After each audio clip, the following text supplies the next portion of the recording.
Today, I'm going to talk about moving averages. A moving average is a function that performs a calculation over some number of recent values. And then, as the date advances, the frame or window of values that are considered in the calculation moves along with the date. Let me show you what I mean in this Excel spreadsheet. So here we have a column of dates in January, and let's say I wanted to calculate a 10-day average. So in Excel, the function would be average, like this. And we could consider just the last 10 values, and we would see that the average of these 10 records is 125. Now, as we move forward to the next day, the average would be different. In fact, the average on the next day is 124. However, the thing with the moving average is now the 10 records that are under consideration are not the ones that were being considered on January 10th, but instead are these 10 records from January 2nd to January 11th. And if we were to move down to, say, January 18th, the moving average is 129.5. And in this case, we're considering these records from January 9th to January 18th. Still 10 records, but a different range of records. So the topic for today is, how can we do this in Snowflake SQL?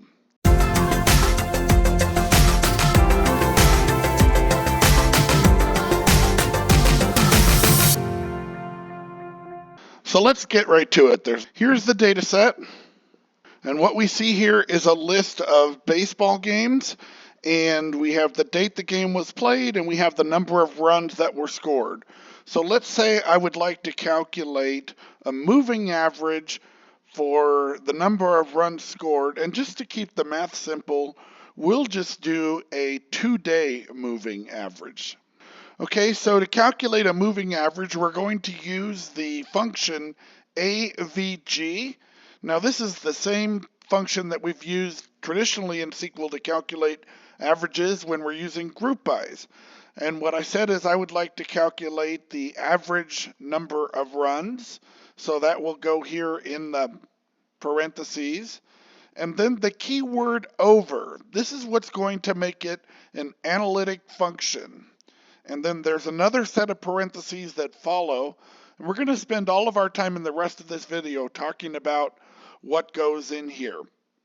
Okay, and I said that we're going to do a moving average based on date. So let's order by date. Okay, and now here comes the really tricky part here. I'm going to say rows between 2 preceding and current row, okay? And if we run that, we should get a moving average. Okay, now one of the first things I'm going to recommend that we do is assign some sort of alias here, because you see our column is called that whole function. So I'm just going to call this rolling average, just so it doesn't take up so much space in our result set here. All right, now let's take a look at what was returned here. Now on the first record, again, I said 2 preceding and current row. It returned an average of 4 because there aren't 2 records before it. All we have is the current row, and so the average of 4 is 4. And then when we get to the second row, we have an average of 6. So that's 8, the current row, plus the 1 previous row. There's not a second previous row. So 4 plus 8 is 12, and we divide by 2, and we have an average of 6.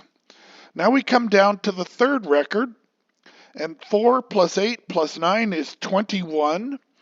And then if we divide 21 by 3, we have an average of 7. On the fourth record, the average is again 7. And that kind of hides a little bit of a thing, because what's happened here is now we're including this one with the number 4, but we no longer are including that one with the number 4. And so we have still 8 plus 9 plus 4 is still 21. And so 21 divided by 3 is 7. And so that's our moving average. And again, it's already started to roll with what we're doing. Let's move down one more here. And we have a moving average of 5.3, 5 and a third, right? So 9 plus 4 is 13, plus 3 is 16, divided by 3. 16 divided by 3 is 5 and a third. And so we see that the calculation is indeed working. So again, the syntax is the average function, and then the field that we'd like to average, and then the keyword over, and then the things in the parentheses. We have two different phrases. We have the order by, and then we have this rows between two preceding and current row. Now we also could have included a partition by in here. Now I'd like to confess that I've been a little bit ambiguous here with the language because I've been calling it a 3-day moving average when in reality this is a 3-record moving average, because even though we're ordering by date, we're not necessarily taking the dates into consideration. Let me show you what I mean. So in the early records, there was one record on each date. But when we come down a week into the season, we see that there's a day when the team had the day off, and there's no record for the 4th of April.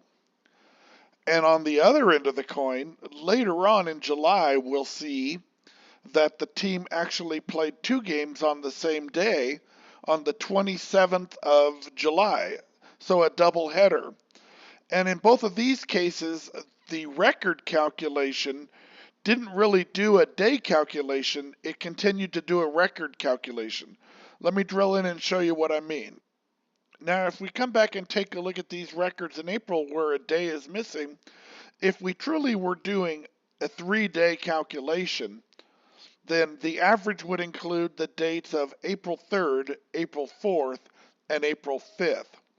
Okay, but if we take a look at the average that was calculated on the 5th of April, we see that the average was 3.666, or 3 2/3, right? So that was including 4 plus 4 is 8, plus 3 is 11. 11 divided by 3 is 3 2/3, and so that's what that average was.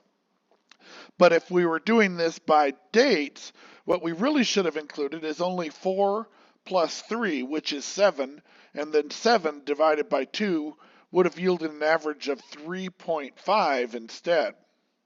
So what do we need to do to make that happen? Well, we just change one keyword in this, and instead of saying rows between, we can say range between. So range now is going to be aware of the values that are in the date field. And how did it choose the date field? Well, whichever field we chose to use for the order by, that's what the range is going to point to.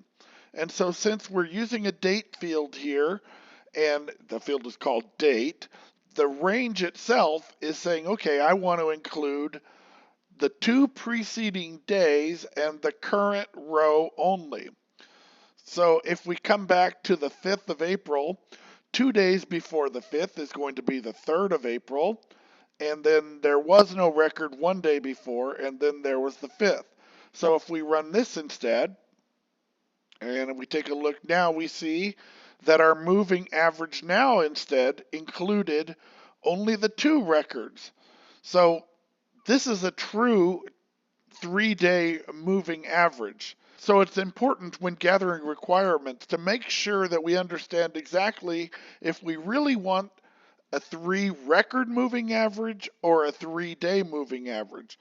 Now, oftentimes when we hear about moving averages in the media, and you hear this a lot when you hear people talk about the stock market, and they talk about 50-day moving averages and 100-day moving averages, what they're really talking about is 50 trading sessions, not 50 days, because they're not taking into account weekends and holidays when the market might have been closed. So really, they're talking about 50 trading sessions, which then translates to 50 records. So it's important that you understand which one you're going to use. And again, the only difference is whether we say range or rows. So there we go. We've managed to explain how to do a moving average. Thank you for watching this video. I hope that you learned something and I hope you appreciate it. If you like my content, why don't you consider subscribing to my channel as I continue to create more and more content showing you how to become an expert in Snowflake. This is SQL Dan saying thanks for watching.